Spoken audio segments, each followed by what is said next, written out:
Today we're going to talk about a dual wield unholy guide. We're going to talk about the rotation, gearing, tips and tricks, any questions you might have, and everything I can think of to translate how to play dual wield unholy to the best of your ability. The Morb spec is probably the highest single target burst spec in the game currently, and it's actually going to be your highest CPS spec as unholy until you get Shadowmourne. And even when you get this legendary weapon, dual wield unholy is still pretty close in damage. So that just shows how massively powerful this spec is. The spec was made popular by White Wolf, and he has a extremely in-depth guide over on his channel, which I will have linked directly down there in the description. I would highly suggest checking that out if you want to know everything about the spec throughout all of the phases. He also told me that he's planning to update his guide. Keep your eye out for that. But with that being said, let's dive right in to my dual wield unholy guide. Really fast, I just want to thank you all ahead of time for watching this video. We are almost at 25K subscribers on the YouTube channel, so my cheesy thumbnail pictures are actually working. But I do want to say, if we do hit 25K and you comment below what class you're playing for Wrath of the Lich King, I will choose at random someone in the comments and give out the new version of the Dark Portal Pass to them. And this should give you a new level 70 boosted character coming with the Wrath of the Lich King pre-patch. So if you have any interest in that at all, again, just make sure you comment in the description what class you're playing or what class you're most excited for. Now, why play the Morb spec? Well, Morb spec is extremely powerful single target, has massive burst, but also has ridiculous sustain AoE damage. It actually makes your AoE rotation even easier because you're not utilizing Scourge Strike in the first phase at least. And your melee DPS itself actually sees about a 35 to 40% increase in damage over the two-handed spec. So let's start off with a little bit of the most common questions when people are asking about this spec itself. First off is, should you level as dual wield unholy?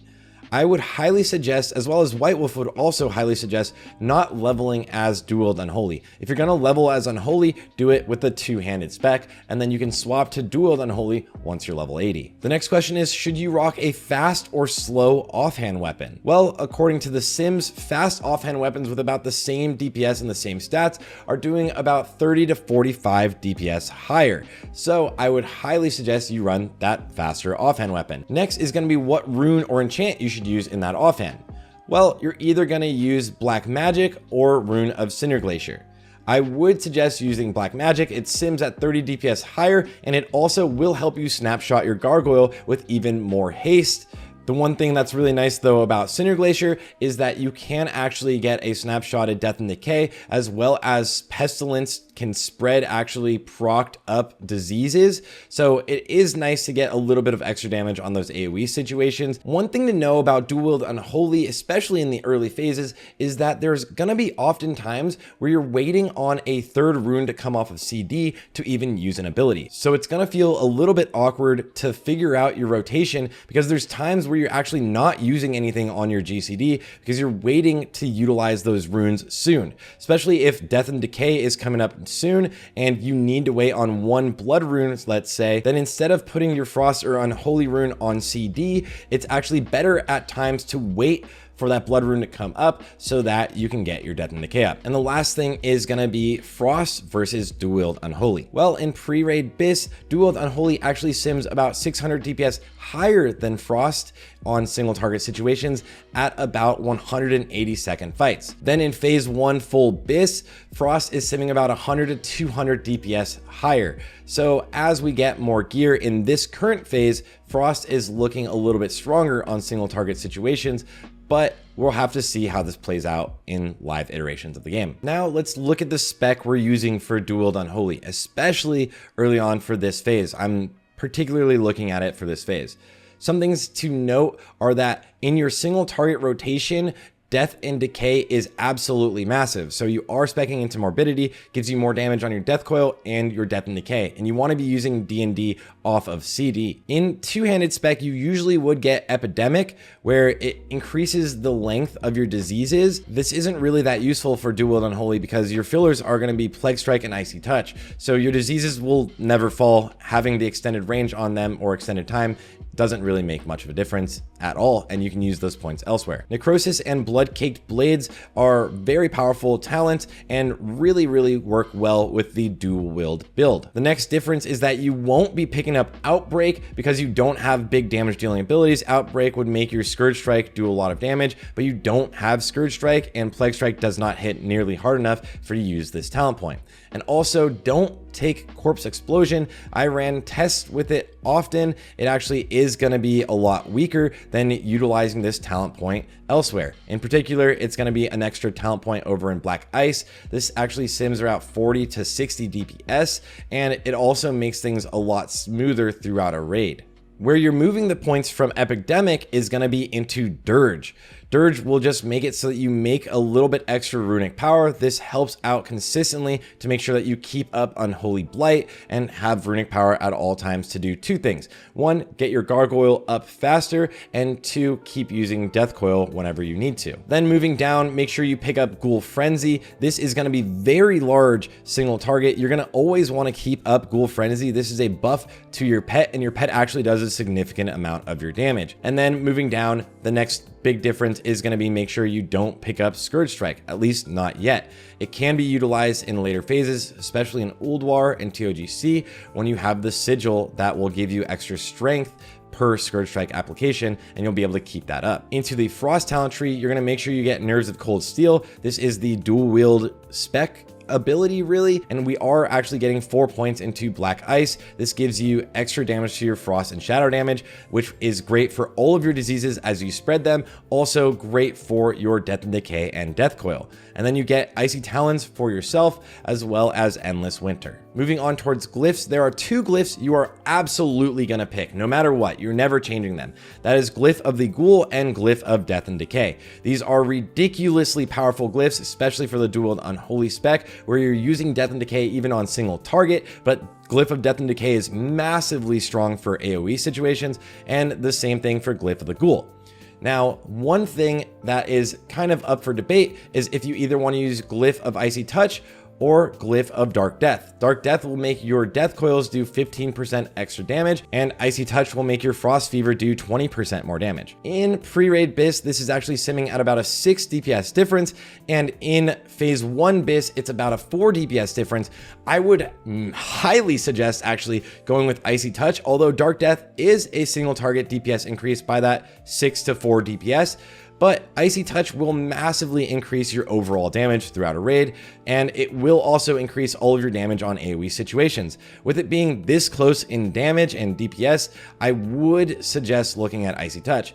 Although if things change with the sims as they get updated, you could move to Dark Death. I just would particularly choose Icy Touch every time myself. There is an exact rotation, but realistically, it's more of a spell priority list. So the general rules are to always prioritize getting your diseases up on the target. Never DPS anything for the most part without your diseases up on them. Icy Touch first, obviously, because it has range, and then Plague Strike as you get into range. And if there's multiple targets, then you will instantly use Pestilence to get all of your diseases on all of the targets. Death and Decay is massively important, so make sure you are getting Death and Decay up early, and actually as you're running into a mob or a boss, you can actually Death and Decay first, because you can also use that at range and then move into getting your diseases up if you need to. You don't have to worry about getting Ebb and Plague up before you use Death and Decay on a boss or something like that, because Death and Decay will adjust its damage when you get Ebb and Plague up. Next important thing is to know is to always keep up Desolation. That puts all of your runes on CD. Then the next priority is going to be Ghoul Frenzy. To keep this up easily, you can use Blood Tap to utilize a death rune for Ghoul Frenzy, or to optimize, you can alternate between using Blood Tap and using an Unholy rune to make sure you're always keeping it up. Blood Boil next if you do have a Blood rune available. Blood Boil is actually going to be a DPS increase about 30% on single target over Heart Strike itself actually, and of course it is a DPS increase on AoE situations. But if there's ever 10 seconds or less on Desolation, instead of using a Blood Boil and putting the rune on CD and potentially dropping that buff on yourself, just make sure you Heart Strike. Strike, so I wouldn't worry too much about this. Then you have Death Coil. Death Coil is a large amount of your single target damage, but it also applies a dot, Unholy Blight, which is one of our talents. I would highly suggest making sure you are always keeping up Unholy Blight, making sure there's 100% uptime of it, because there's no point in spamming your Death Coils if you have extra runic power, as long as you're not going to cap out on runic power. Instead, make sure you have 100% uptime on Unholy Blight. After that, you're filling again with Icy Touch and Plague Strike to keep your runes off CD and to build runic power. And if you're doing nothing at the time, you will just use Horn of Winter. Also, you should know that diseases tick every 3 seconds. So you do want to refresh diseases after a tick if possible. It's not something I suggest everybody focuses on, but as you're getting better with the class, I do think you should do it because it is min-maxing and it will increase your DPS. One of the biggest damage dealing abilities and insanely powerful for your burst is to make sure that you get a great snapshot on your Gargoyle. This is extremely important for Unholy spec in general. Snapshotting means it will actually increase the Gargoyle's damage from your current attack power and haste. Also, this means you generally in an opener would start in Unholy Presence, and then after getting your Gargoyle up, Blood Tap and switch to Blood Presence. And also, you do want to be tracking your CDs and procs, as well as utilizing potions during your snapshot. And if you have Bloodlust or Heroism, also use that during your snapshot. Lastly, I should mention, you might want to take one step away from the boss really fast as you're pressing your Gargoyle ability. This will make sure that your Gargoyle scripting doesn't act weird and he doesn't do like those weird melees, and he just spams his actual ranged ability. If you want to know more about that, check out my actual full Unholy guide that talks about two-handed Unholy. I go way more in depth on Snapshotting Gargoyle in that one. And as for Snapshotting, an interesting theory crafting thing that Standard Nam actually talked about with me earlier was potentially snapshotting your Ghoul for short fights for parsing. This would mean you would not spec into having a permanent Ghoul. You would instead summon the Ghoul itself on single target fights, and you would snapshot it as well. The permanent Ghoul does not snapshot with your current haste, attack power, things like that. So just know you don't need to snapshot your permanent Ghoul at all. Really quickly, for your consumables, you're going to use Flask of Endless Rage, Dragonfin Fillet, Potion of Speed at most times, especially on single target situations with snapshots, and then make sure you're buffing your pet with Spice Mammoth treats. Now let's talk about gearing. I'm going to show you really quickly the BiS list currently for phase 1, and this is as sims are getting updated. It might change, but a big difference with two-handed Unholy versus dual wield Unholy, in your trinket slot, you don't need to get any trinkets from the raid. You're just getting Darkmoon Card Greatness and Mirror of Truth. 4-piece bonus does not help you at all. It actually increases your runic power generation from Scourge Strike, but we don't have Scourge Strike. So you can use Zalix Gauntlet and Riveted A-Bomb Leggings instead of those pieces being your Valorous Scourgeborn. Lastly, looking at the BiS situations, Angry Dead is actually your BiS weapon, but if Tankard of Terror is in the game early on, and this would only be if the Brewfest comes when it's supposed to, right after the game releases in like the first week or whatever, which I don't expect it to be available, at least not the weapons from it, then this is definitely going to be your BiS. This is basically Ulduar level weapon. This is going to be your BiS main hand weapon, and it's actually almost just as good as your BiS offhand weapon. Coincidentally, the Last Laugh off of Kel'Thuzad is a very fast weapon, but because of how strong and high DPS it is also very close to being your strongest main hand weapon, but it also is exactly, for the most part, the same DPS as Hailstorm as your offhand weapon. Hailstorm would be easier to get, but if you do happen to get the Last Laugh, you can totally use that in your offhand. They are almost exactly the same DPS. Moving forward to pre-raid BiS, there's going to be a few things you're going to want to look out for. Grass Cutter is your offhand, and this is from badges, but if you're not fully decked out with all of your gear yet and you're lacking a little bit of hit, you can actually use Red Sword of Courage. This is from Heroic Utgard Pinnacle, and it's only a couple DPS lower than Grass Cutter. So if you need the hit rating, I would suggest using Red Sword of Courage. Also know you have a couple BOE items. Obviously, Darkmoon Card Greatness is going to be extremely expensive, but you are going to want to make sure you get it.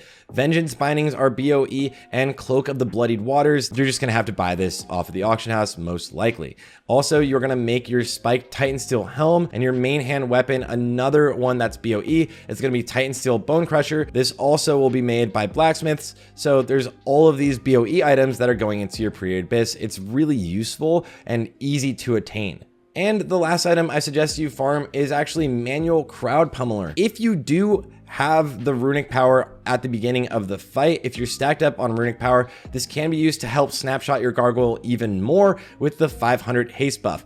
But if you don't have the runic power, I would not suggest farming up the runic power at the beginning of the fight to get your Gargoyle up before using this to snapshot. One thing I didn't mention is that you always want to keep up Bone Shield, always keep up Horn of Winter, and spam this whenever you're moving in between packs. And if you're moving a large distance in between packs, you can pre-pop Ghoul Frenzy so that it's up and your runes are off of CD at the beginning of a fight. Now you do want to make sure you're always tracking your debuffs and buffs. As for weak auras, I've been working on some, so I will have my buff tracker, my debuff tracker, and my central HUD here all just tracked and available in the Discord channel soon. That tracks things like Ghoul Frenzy, Death and Decay, as well as all of your procs, so you can make sure you are just tracking everything all in one place. Also, one of the most impressive weak auras I've ever seen has been made by our boy Fonas, who is actually making a min-max weak aura of your rotation. It'll basically tell you what your next abilities are. You're also going to see me click really fast as I'm showcasing this because my right wrist is broken, so a lot of my abilities I have to click right now. Anyways, it will show you how to do your opener. It will show you all of your next abilities, and you can see the next action is going to be Icy Touch. So that means you're waiting on some of your runes. This happens all the time for Wield Unholy spec, where you're actually waiting on your runes. So then as your Gargoyle comes up, you get a big proc, you're going to snapshot your Gargoyle, and then you're going to swap over to Blood Presence. Again, it is a work in progress, so he's actually adjusting it a little bit more currently, but it is amazing and really fun for you guys, and it'll help you actually figure out your rotation. Lastly, I would suggest making pet attack macros and pet follow macros, maybe also having pet attack macro to your Icy Touch, as well as making at cursor macros for your Death and Decay. They just make things really easy, and you don't have to press Death and Decay twice. Sometimes it'll make you accidentally click off of your target. Anyways, if you do like this and want to see guides on any more classes, make sure, of course, to like and subscribe. We will be doing a deep dive podcast episode on Death Knights soon, so make sure to stay tuned for that. And if you want to see me play this class or have any questions for me in particular, make sure to come hang out with me on Twitch. Thank you guys all for watching, and I think I'm gonna enable super likes and actually memberships on YouTube. So if you can see that on the bottom of this guide, just if you want to support the channel, you can do it there. It just helps out a lot so I can continue to make guides for you guys, especially as we move forward, theorycraft more things, and get more into min-maxing. And with that, happy Morbin, guys. I'll see you all on the next one.